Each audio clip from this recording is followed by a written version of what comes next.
IELTS reading কি সবথেকে কঠিন মডিউল চারটার মধ্যে? It depends on you. If it is the toughest one for you, then you need intensive practice. How do you do that?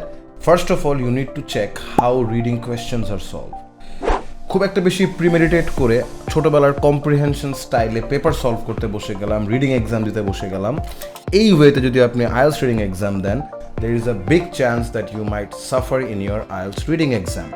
ছোটবেলার comprehension এবং IELTS reading এর comprehension is not the same. Here তিনটা প্যাসেজের test করতেছে আপনার reading skill, that means your comprehending skill, your understanding skill, এবং এই 40টা question যার অ্যান্সার আপনি 1 ঘন্টায় দিবেন, তার মধ্যে কিন্তু প্রায় 7 থেকে 10 টাইপের কোয়েশ্চেন প্যাটার্ন আসবে। প্রত্যেকটা কোয়েশ্চেন প্যাটার্ন এবং প্যাসেজের ডিফিকাল্টি লেভেল ওয়াইজ আপনাকে অ্যাডজাস্ট করতে হবে how you are approaching that exam. এই ব্যাপারে অ্যাসিস্ট করার জন্যই আমি আমার IELTS মাস্টার ক্লাস রেকর্ডেড কোর্সে রিডিং পেপার সলভ করেছি, বুঝিয়ে যে কিভাবে কোন কোয়েশ্চেনটা কোন প্যাসেজের কোন জায়গা থেকে সাপোর্ট নিয়ে আমি করলাম।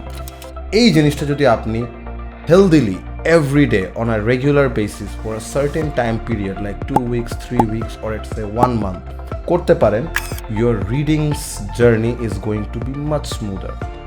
So to do that, do stay tuned.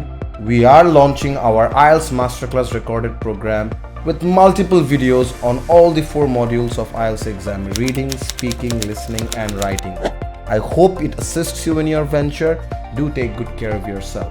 Assalamu alaikum.